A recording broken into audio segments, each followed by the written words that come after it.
참으로 놀라운 변화가 일어나고 있습니다. 미국의 한 고등학교 문제아반 학생들이 한국 수학여행을 다녀온 후 그들의 변화를 담은 영상이 미국 전역에서 화제입니다. 이 아이들은 어떤 학생들이었을까요? 한국에서 무엇을 보고 경험했길래 이토록 큰 변화를 겪었을까요? 처음에는 한국 방문을 비웃던 학생들이 왜 돌아와서는 자신들의 삶을 되돌아보게 되었을까요? 그리고 이 여정을 기획한 교사의 의도는 무엇이었을까요? 지금부터 미국 뉴멕시코주의 한 문제아반이 한국에서 겪은 8일간의 여정, 그리고 그들의 놀라운 변화 이야기를 들려드리겠습니다. 저는 허드슨 고등학교 교감 마크 웰스입니다. 우리 학교는 미국 뉴멕시코주에서 가장 문제가 많은 학교 중 하나로 알려져 있죠. 빈곤율이 높고 치안도 불안한 지역에 있어 학생들의 교육 환경이 좋지 않은 편입니다. 그 중에서도 9학년 B반은 우리 학교의 골칫거리였습니다. 웰스 선생님, 9학년 B반 애들이 또 수업 시간에 소란을 피웠어요. 더 이상 통제가 안 됩니다. 이런 보고는 일상이 되었죠. 출석률은 학교에서 가장 낮고 수업 시간에는 대부분 스마트폰만 들여다보거나 선생님께 대들기 일쑤였습니다. 언어폭력은 물론 간혹 신체적 충돌까지 일어나는 정말 골치 아픈 반이었어요. 이 아이들에게 필요한 건 교실 안에서의 가르침이 아니라 밖에서의 경험입니다. 교장실에서 이 말을 했을 때 교직원들은 모두 의아한 표정을 지었습니다. 제 계획은 한미 문화교류 지원 사업에 신청해 이 아이들을 한국으로 데려가는 것이었죠. 지원서를 제출한 후 놀랍게도 우리는 선정되었습니다. 문제는 이 소식을 아이들에게 전하는 일이었습니다. 여러분, 우리가 한국으로 수학여행을 가게 되었습니다. 교실은 순간 조용해졌다가 곧 폭발적인 반응이 쏟아졌죠. 한국이요? 그게 어디죠? 쌀국수 나라 아니에요? 거기 가서 뭘 한다는 거예요? 무지와 비하가 섞인 조롱들이 이어졌습니다. 제이슨이라는 학생은 의자를 걷어차며 난 안 갈 거예요. 아시아에는 관심 없어요라고 소리쳤죠. 참여는 선택사항이 아닙니다. 이건 학교 공식 행사고 모두가 참석해야 합니다. 떠들썩한 불만이 이어졌지만 저는 단호했습니다. 이 아이들에게 가장 필요한 건 자신들이 살아온 세계와 전혀 다른 환경을 경험하는 것이라 확신했으니까요. 8명의 학생들과 2명의 교사, 그리고 저까지 총 11명이 한국으로 떠나기로 했습니다. 출발 전날 공항에서 만나기로 약속했는데 절반 정도만 시간에 맞춰왔습니다. 나머지는 부모님들이 데려다 주셨죠. 그중 한 어머니는 제게 다가와 조용히 말했습니다. 선생님, 우리 아들이 다녀와서 조금이라도 변했으면 좋겠어요. 더 이상 이렇게 살면 미래가 없을 것 같아서. 그 말을 들으며 더욱 책임감을 느꼈습니다. 이번 여행이 단순한 문화체험이 아니라 이 아이들의 인생을 바꿀 수 있는 중요한 기회라는 것을 다시 한번 실감했죠. 비행기에 타기 전 한 학생이 물었습니다. 선생님, 진짜로 우리를 바꾸려고 이러는 거예요? 저는 잠시 생각하다 대답했습니다. 아니, 너희를 바꾸려는 게 아니라 너희에게 더 넓은 세상을 보여주고 싶은 거야. 그 말을 끝으로 우리는 한국행 비행기에 올랐습니다. 아무도 이 여행이 우리 모두를 어떻게 변화시킬지 예상하지 못했죠. 14시간의 긴 비행 끝에 우리는 인천국제공항에 도착했습니다. 비행기에서 내리자마자 학생들의 얼굴에 피로가 역력했죠. 하지만 그 피로는 공항 터미널에 들어서는 순간 놀라움으로 바뀌었습니다. 와, 이게 공항이라고요? 제이슨이 입을 다물지 못하고 주변을 둘러보았습니다. 반짝이는 대리석 바닥, 높은 천장, 그리고 곳곳에 배치된 디지털 안내 시스템. 특히 자동 입국 심사대를 보며 아이들은 눈을 동그랗게 떴죠. 저거 로봇인가요? 로봇 안내원이 다가와 영어로 인사하자 학생들은 말문이 막혔습니다. 몇몇은 휴대폰을 꺼내 사진을 찍기 시작했고 평소 가장 말썽을 피우던 마이클은 로봇 앞에서 경직된 채 서 있었습니다. 이거 마치 영화 속 장면 같아. 안나가 작게 중얼거렸습니다. LA 국제공항에서 겪었던 지루한 출국 절차와 비교하며 아이들은 점점 조용해졌습니다. 자동화된 시스템을 통해 빠르게 입국 심사를 마치고 수화물을 찾았습니다. 선생님, 여기 너무 깨끗해요. 우리 학교보다 더 깨끗해요. 데이비드가 놀란 얼굴로 말했습니다. 실제로 공항 바닥은 너무 깨끗해서 거의 반사될 정도였죠. 화장실도 마찬가지였습니다. 아이들은 자동 세정 시스템이 있는 화장실을 보고 마치 신기한 장난감을 발견한 것처럼 반응했습니다. 우와, 센서로 다 되네. 손대지 않아도 물이 나오고 변기도 자동으로 내려가고. 그리고 공항 곳곳에서 가장 인상적인 건 질서였습니다. 사람들은 줄을 서서 차례를 기다리고 큰 소리로 떠들거나 밀치는 사람이 없었죠. 아이들은 그 광경을 보며 점점 본인들의 행동을 자제하기 시작했습니다. 사람들이 왜 이렇게 조용해요? 제니퍼가 제게 속삭였습니다. 평소 큰 소리로 떠들던 그녀도 주변 환경에 맞춰 목소리를 낮췄죠. 여기는 공공장소에서 다른 사람들을 배려하는 문화가 있어. 그래서 지하철이나 공항 같은 곳에서는 조용히 하는 편이야. 제 설명에 아이들은 고개를 끄덕였습니다. 마치 무언가를 깨달은 듯한 표정이었죠. 공항에서 나와 공항철도를 탈 때도 비슷한 반응이 이어졌습니다. 자동 발권기, 깨끗한 승강장, 정확한 시간에 도착하는 열차. 아이들은 마치 다른 세계에 온 것처럼 주변을 구경했습니다. 선생님, 전철 안에서 와이파이가 잡혀요. 마이클이 놀라서 외쳤고 몇몇 승객들이 그를 돌아봤습니다. 그러자 마이클은 스스로 입을 다물고 작게 미안해요라고 중얼거렸습니다. 이건 정말 놀라운 변화였죠. 평소라면 절대 사과하지 않았을 학생이니까요. 서울로 향하는 전철 안에서 학생들은 창밖을 바라보며 조용히 대화를 나눴습니다. 도시의 풍경, 질서 정연한 건물들, 깨끗한 거리. 그들의 눈에는 모든 것이 새롭게 보였습니다. 선생님, 우리가 사는 곳이랑 너무 달라요. 제시카가 말했습니다. 그 말에 다른 학생들도 동의하듯 고개를 끄덕였죠. 이제 막 한국에 발을 디뎠을 뿐인데 벌써 아이들의 태도가 조금씩 변하고 있었습니다. 그리고 이건 시작에 불과했습니다. 서울 지하철에 탑승한 우리 일행은 강남역에 도착했습니다. 지하철에서 내리는 순간부터 아이들의 표정이 달라졌습니다. 평소 시끄럽게 떠들던 학생들은 이제 주변을 경계하듯 관찰하고 있었죠. 강남역의 대형 디지털 스크린, 자동 개찰구, 안내 로봇 등 모든 것이 그들에게는 신기한 구경거리였습니다. 지상으로 올라가자 강남의 번화가가 우리를 맞이했습니다. 고층 빌딩들이 늘어선 거리, 세련된 쇼핑몰, 그리고 깨끗하게 정비된 보도. 특히 길거리의 로봇 배달부와 무인 매장들은 아이들의 눈길을 사로잡았습니다. 데이비드는 로봇 배달부를 따라가며 연신 사진을 찍었고 제니퍼와 안나는 무인 카페에서 터치스크린으로 음료를 주문하는 과정에 완전히 매료되었습니다. 우리는 강남 거리를 걸으며 현지 가이드의 설명을 들었습니다. 한국의 빠른 경제 성장과 기술 발전, 교육열에 대한 이야기가 이어졌죠. 학생들은 평소와 달리 집중해서 듣고 있었습니다. 특히 한국이 불과 60년 전만 해도 전쟁으로 폐허가 되었다는 사실에 모두가 놀랐습니다. 점심으로는 현지 식당에서 비빔밥을 먹었습니다. 처음에 아이들은 생소한 음식에 주저했지만 맛을 본 후에는 대부분이 좋아했습니다. 반항적이던 마이클조차 이거 괜찮네요 라며 고개를 끄덕였죠.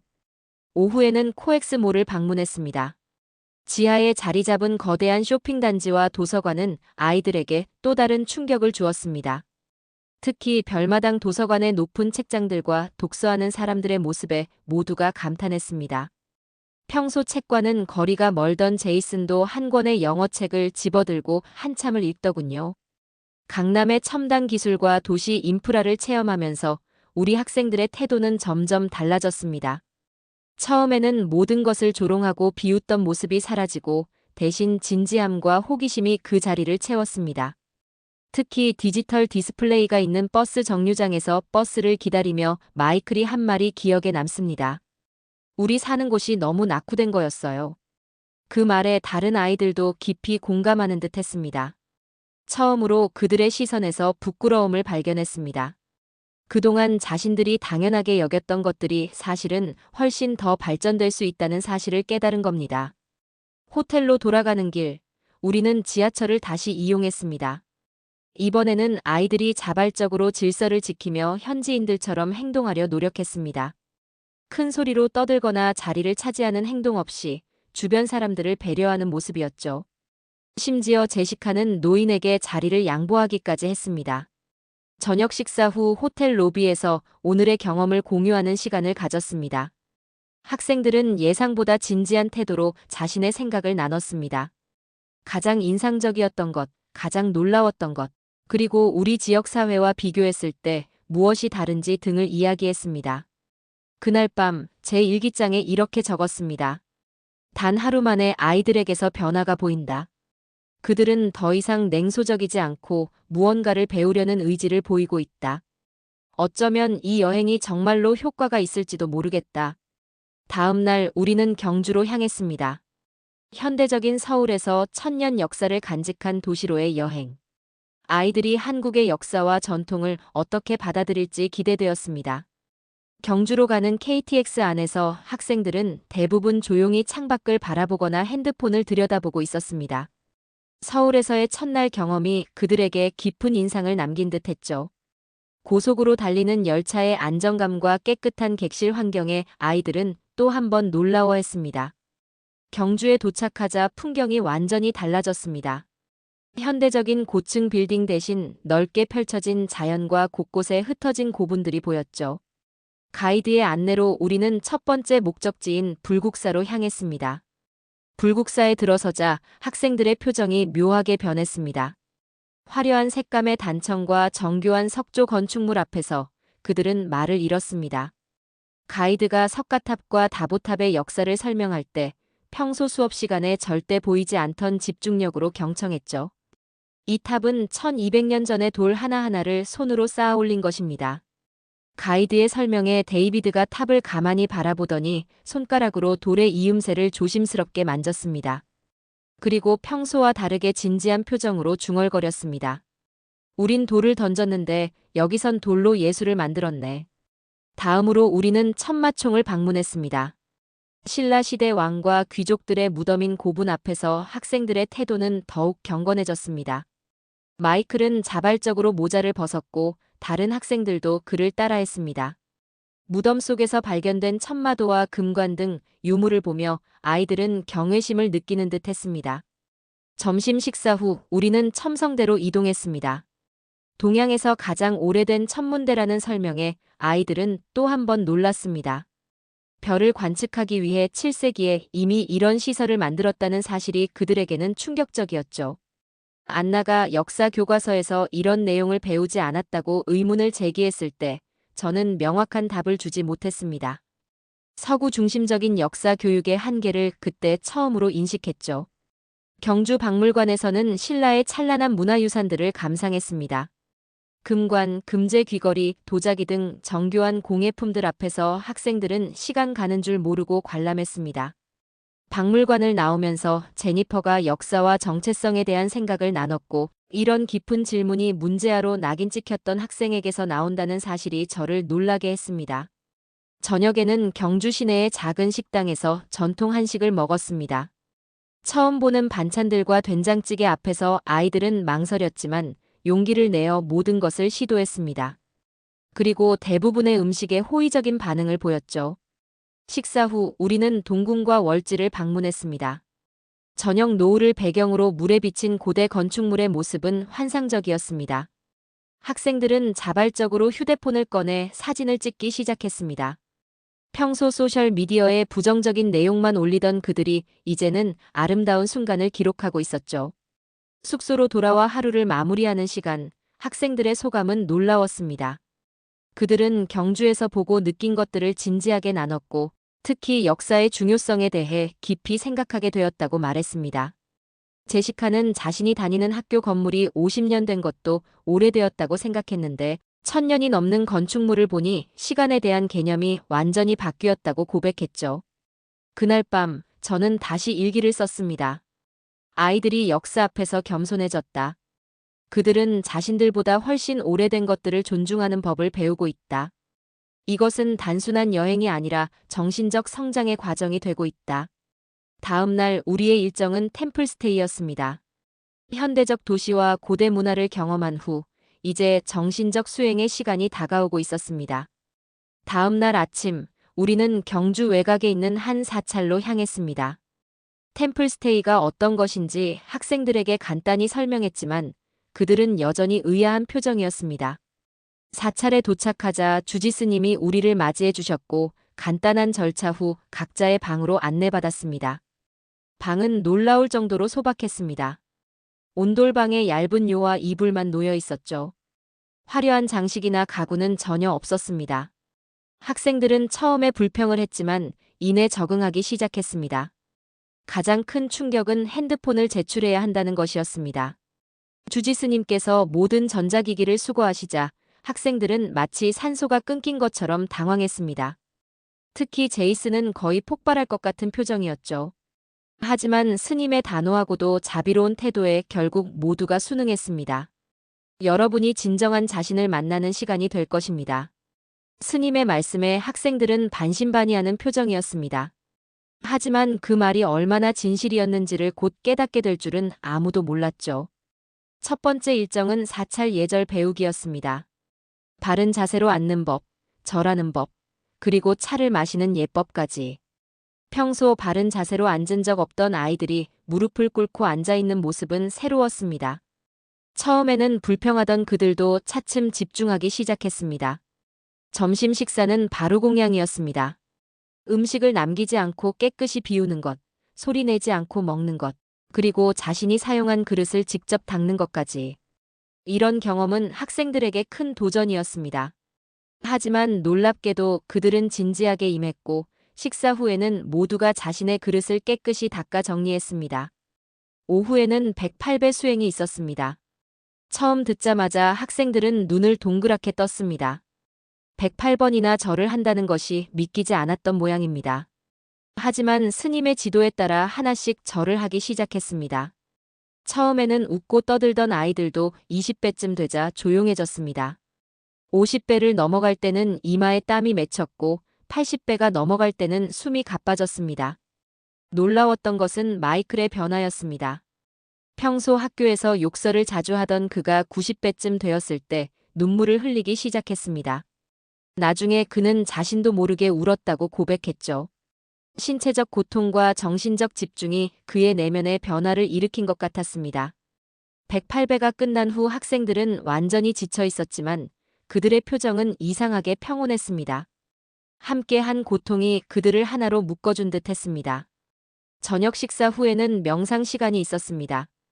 1시간 동안 아무 말도 하지 않고 그저 자신의 호흡에 집중하는 시간. 처음에는 가만히 앉아있는 것조차 힘들어하던 아이들이 점차 자세를 잡아갔습니다. 놀랍게도 평소 가장 산만하던 제니퍼가 가장 집중력 있게 명상에 임했습니다. 명상이 끝나고 소감을 나누는 시간에 제니퍼가 말했습니다. 처음으로 마음이 고요해졌어요. 내 자신이 낯설게 느껴졌어요. 그 말은 다른 학생들에게도 깊은 울림을 주었습니다. 그들도 비슷한 경험을 했다고 고개를 끄덕였죠. 취침 시간, 아이들은 평소보다 일찍 잠자리에 들었습니다. 핸드폰 없이, TV 없이 그저 하루의 경험을 되새기며 잠드는 시간.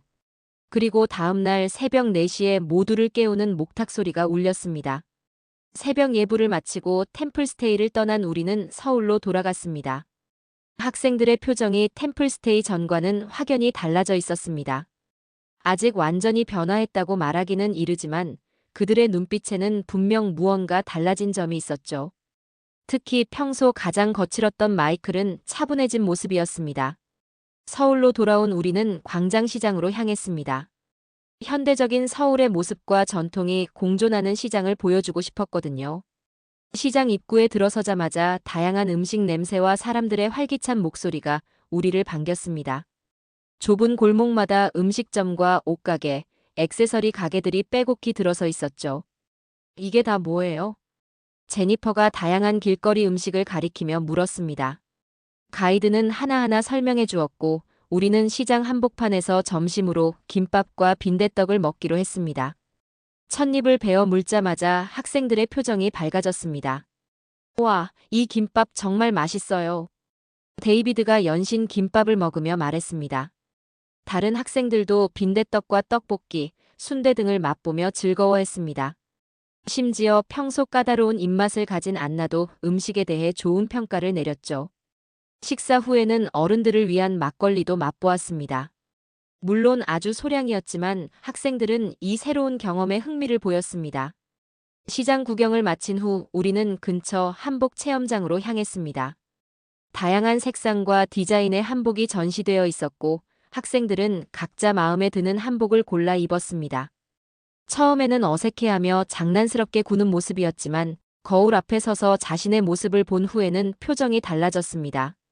특히 평소 자존감이 낮았던 제시카는 분홍색 한복을 입고 거울 앞에 섰을 때 환하게 웃었습니다. 그리고 처음으로 스스로 사진 좀 찍어주세요라고 부탁했죠. 이것은 큰 변화였습니다. 항상 카메라를 피하던 아이가 이제는 스스로 사진을 찍어달라고 요청한 것이니까요. 한복을 입은 채로 우리는 인사동을 걸었습니다. 거리를 지나가는 사람들이 우리를 보고 미소 짓고 외국인 관광객들은 사진을 찍고 싶다고 부탁하기도 했습니다. 이런 긍정적인 관심에 아이들은 점점 자신감을 얻어갔습니다. 마이클은 농담 반 진담 반으로 우리 학교 드레스 코드로 한복을 도입하면 어떨까요? 라고 물었습니다. 전통 찻집에서 우리는 한국 전통차를 마셨습니다. 메뉴판을 읽으며 아이들은 각자 다른 차를 주문했고 차를 마시는 동안 자연스럽게 한국에서의 경험에 대해 이야기를 나눴습니다. 그들은 이제 한국에 대해 조롱하는 대신 진지한 질문을 하기 시작했습니다. 왜 한국은 이렇게 깨끗하고 안전한가요? 어떻게 이렇게 빠르게 발전할 수 있었나요? 한국 학생들은 정말 하루에 몇 시간씩 공부하나요? 이런 질문들은 그들이 단순한 관광객의 시선을 넘어서 이 문화를 이해하려고 노력하고 있다는 증거였습니다. 저녁에는 한강공원으로 향했습니다. 도시 한가운데 있는 거대한 공원과 그 옆을 흐르는 강을 보며 아이들은 또 한 번 감탄했습니다. 우리는 치킨과 피자를 배달시켜 공원에서 저녁 식사를 했습니다. 한강의 야경을 배경으로 음식을 나누어 먹으며 학생들은 지금까지의 여행에서 가장 인상적이었던 순간들을 나눴습니다. 제이슨이 불현듯 말했습니다. 처음에는 이 여행이 지루할 거라고 생각했어요. 그런데 정말 재미있네요. 이 간단한 고백은 모두에게 깊은 울림을 주었습니다. 그리고 저는 이 순간 우리의 여행이 성공으로 가고 있음을 확신했습니다. 한강공원에서의 저녁 식사 후 우리는 숙소로 돌아가기 위해 늦은 시간에 지하철을 타기로 했습니다. 밤 11시가 조금 넘은 시간이었죠. 아이들은 피곤함에도 불구하고 여전히 한국에서의 경험에 대해 이야기를 나누고 있었습니다.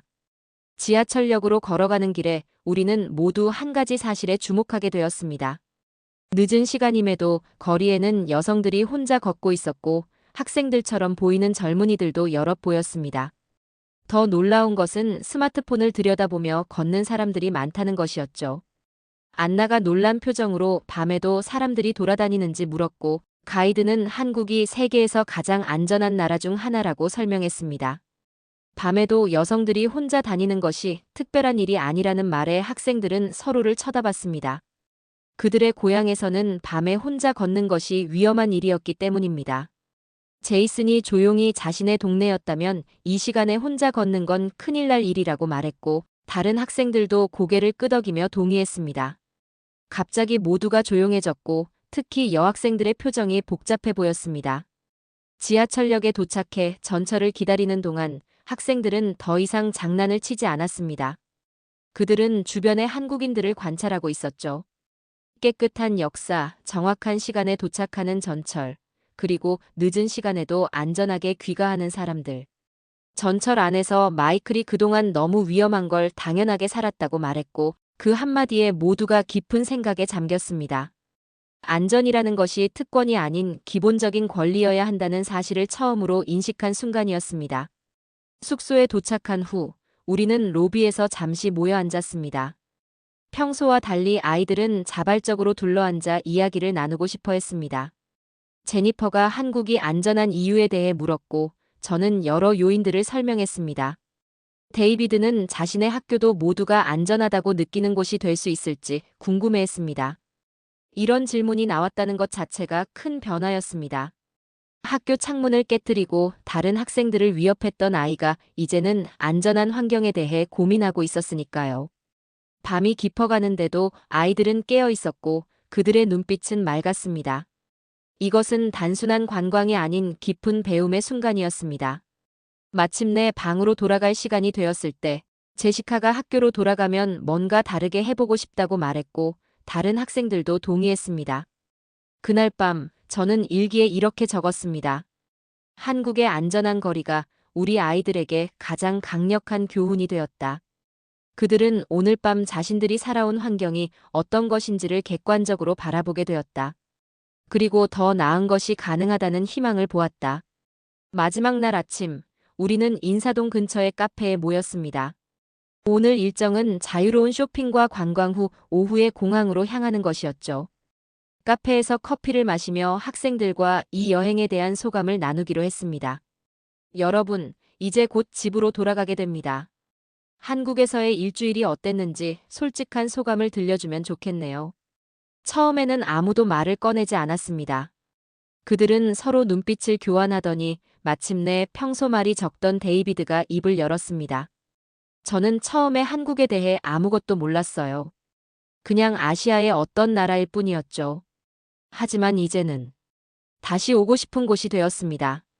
그의 진솔한 고백에 다른 학생들도 하나둘 자신의 생각을 나누기 시작했습니다.